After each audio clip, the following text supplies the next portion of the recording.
हे दोस्तों, welcome back. तो आज के इस वीडियो में हम समझेंगे डिटेल एस्टीमेट क्या होता है, उसकी क्या क्या यूजेस होते हैं और जो डिटेल एस्टीमेट होता है उसके कितने टाइप्स होते हैं, उसे हम इस वीडियो के थ्रू डिटेल में समझेंगे।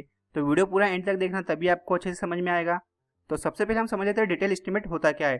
तो डिटेल एस्टीमेट क्या होता है, इसके अंदर जो हम एस्टीमेट प्रिपेयर करते हैं किसी भी वर्क या प्रोजेक्ट का, उस वर्क के अंदर जितनी भी चीजें आएंगे उन सभी चीजों की क्वांटिटी एंड कॉस्ट हमें मिलता है डिटेल एस्टीमेट के थ्रू। यानी detail estimate include the quantity and cost of everything required for satisfactory completion of work. यानी जो हम डिटेल एस्टीमेट बनाएंगे किसी वर्क या प्रोजेक्ट का, उसके अंदर जितनी भी क्वांटिटीज आएगी, जितने भी मटेरियल्स रिक्वायर्ड होंगे, उन सभी की एक्यूरेट क्वांटिटी और एक्यूरेट कॉस्ट हमें मिलता है डिटेल एस्टीमेट की हेल्प से। तो जो डिटेल एस्टीमेट होता है वन ऑफ द बेस्ट और मोस्ट रिलायबल एस्टीमेट होता है as compare to approximate estimate के, क्योंकि जो अप्रोक्सीमेट एस्टीमेट होता है उसकी हेल्प से हमें ओनली अप्रोक्सीमेट कॉस्ट मिलता है, यानी एक हमें रफ कॉस्ट मिलता है। लेकिन जो डिटेल एस्टीमेट हम प्रिपेयर करते हैं उसकी हेल्प से हमें एक्यूरेट कॉस्ट मिलता है। इसके अंदर जो एक्यूरेसी रहती है वो ज्यादा रहती है as compare to preliminary estimate के। तो इसलिए डिटेल एस्टीमेट बेस्ट और रिलायबल एस्टीमेट होता है as compare to approximate estimate के। तो जो हम डिटेल एस्टीमेट बनाते हैं उसे हम मेनली 2 स्टेज में प्रिपेयर करते हैं। फर्स्ट स्टेज में हम क्या करते हैं, मेजरमेंट शीट बनाते हैं, और सेकंड स्टेज में हम क्या बनाते हैं, एब्स्ट्रैक्ट शीट। तो जो फर्स्ट स्टेप में हम मेजरमेंट शीट बनाते हैं उसके अंदर हम क्या कैलकुलेट करते हैं, क्वांटिटी, जो हमें मटेरियल्स रिक्वायर्ड होंगे, जो हमारे वर्क रहेंगे, जैसे earth work in excavation, brick work, plaster work, इन सभी के अंदर जो हमें मटेरियल्स रिक्वायर्ड रहेंगे उनकी क्वांटिटी और इन वर्क की क्वांटिटी हमें मिलती है मेजरमेंट शीट की हेल्प से। और नेक्स्ट आती है एब्स्ट्रैक्ट शीट। तो जो एब्स्ट्रैक्ट शीट रहती है उसमें हम क्या निकालते हैं, कॉस्ट, जो हमारे पर्टिकुलर मटेरियल या पर्टिकुलर जो वर्क रहेगा उसका पर यूनिट कॉस्ट हम निकालते हैं एब्स्ट्रैक्ट शीट से, जिसे हमें पता चल जाता है कि उस वर्क को करने के लिए कितना कॉस्ट लगेगा। और साथ ही जो हमारा प्रोजेक्ट है उसके अंदर जितने भी नंबर ऑफ वर्क्स रहेंगे उन सभी वर्क्स की क्वांटिटी हमें मेजरमेंट शीट से मिलेगी, और जो मेजरमेंट शीट से जो क्वांटिटी मिली उसे हम एब्स्ट्रैक्ट शीट में रखेंगे और उससे हमें कॉस्ट निकालेंगे पर यूनिट कॉस्ट का मल्टीप्लाई करके, तो हमें मिल जाएगा कॉस्ट और क्वांटिटी। तो इन दोनों शीट्स को बनाने के बाद हमारा बन जाएगा डिटेल एस्टीमेट। तो जो डिटेल एस्टीमेट रहता है वो ज्यादा एक्यूरेट रहता है as compare to approximate estimate के। तो अब जो डिटेल एस्टीमेट रहता है उसे क्यों बनाया जाता है, उसके क्या यूजेस रहते हैं, उसे भी हम समझ लेते हैं। To know the accurate cost of the project और वर्क। अब जो हम प्रोजेक्ट या वर्क करेंगे उसका हमें एक्यूरेट कॉस्ट पता चलता है डिटेल एस्टीमेट की हेल्प से। Second, quantity of various items of work are known. जो हमारे वर्क रहेंगे उसके अंदर जो डिफरेंट आइटम रिक्वायर्ड रहेंगे उनकी क्वांटिटी हमें पता चलती है डिटेल एस्टीमेट की हेल्प से। Next, to know the cost of each item of work और प्रोजेक्ट। जो हमारा प्रोजेक्ट या वर्क रहेगा उसके अंदर जितने भी आइटम्स रहेंगे उन सभी आइटम्स का हमें कॉस्ट पता चलता है डिटेल एस्टीमेट की हेल्प से।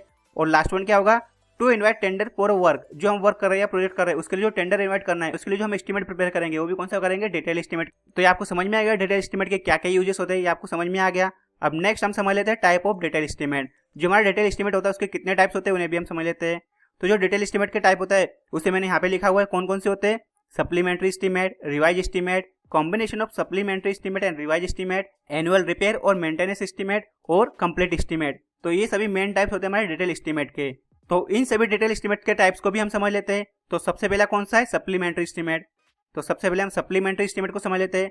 तो सप्लीमेंट्री एस्टीमेट में क्या होता है, it is a detail estimate for additional items of the work needed were not included in original estimate.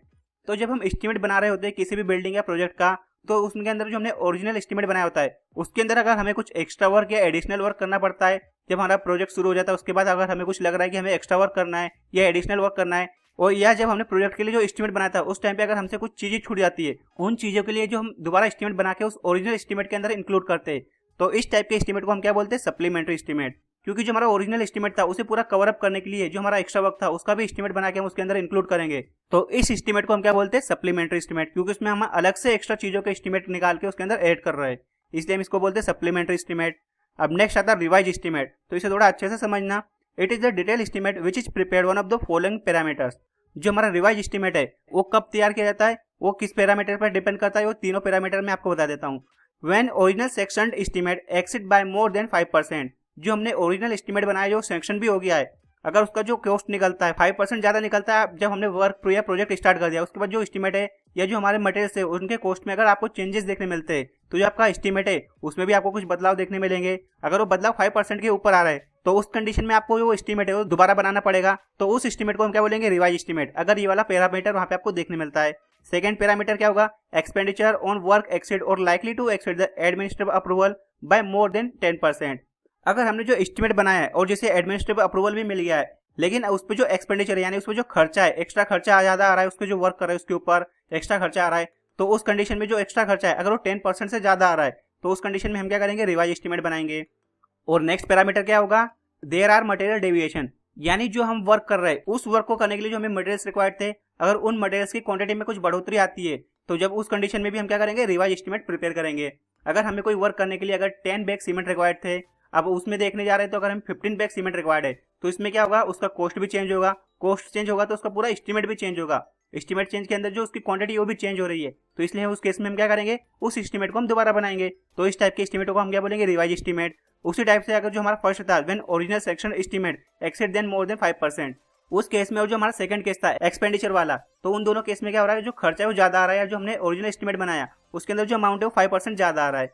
तो कैसे होगा, फॉर एग्जाम्पल के लिए अगर अभी हमने जो एस्टीमेट बनाया उस टाइम पे जो सीमेंट का रेट था वो पर बैग था 300 रुपीज, लेकिन अगर मार्केट में कुछ प्रॉब्लम आती है और जो सीमेंट बैग का जो कॉस्ट था वो चेंज हो जाता है, वो 300 रुपीज की जगह 450 रुपीज हो जाता है, तो उस केस में क्या हो रहा है, जो हमारे सीमेंट बैग को परचेस करने के लिए हमें खर्चा ज्यादा आ रहा है।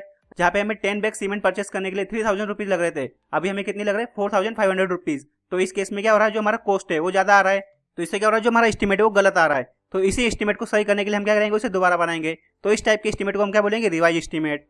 तो ये आपको समझ में आ गया कि रिवाइज एस्टीमेट क्या होता है। तो रिवाइज एस्टीमेट इसलिए प्रिपेयर किया जाता है, जो हमारा वर्क है उसके अंदर जो कॉस्ट रेट उसके अंदर कुछ चेंजेस देखने मिलते हैं, या जो एक्सपेंडिचर यानी ज्यादा खर्चा आ रहा है, या जो मटेरियल डेविएशन है अगर ये देखने मिलता है, तो उस कंडीशन में हमें क्या करना है, रिवाइज एस्टीमेट प्रिपेयर करना पड़ता है। और सप्लीमेंट्री एस्टीमेट कब बनाते हैं, जब हम कोई वर्क कर रहे हैं और उस वर्क के अंदर हमें कोई एक्स्ट्रा स्ट्रक्चर और बनाना है या कोई एक्स्ट्रा वर्क आ जाता है, तो उस केस में हमें क्या करना पड़ता है, जो हमने ओरिजिनल एस्टीमेट बनाया उस एस्टीमेट के अंदर जो हमने एक्स्ट्रा वर्क कर रहे हैं बाद में, उस वर्क का एस्टीमेट निकाल के भी हम उस ओरिजिनल एस्टीमेट के अंदर अटैच करेंगे। उस टाइप के एस्टीमेट को हम क्या बोलेंगे, सप्लीमेंट्री एस्टीमेट। तो ये आपको समझ में आ गया सप्लीमेंट्री एस्टीमेट और रिवाइज एस्टीमेट क्या होता है।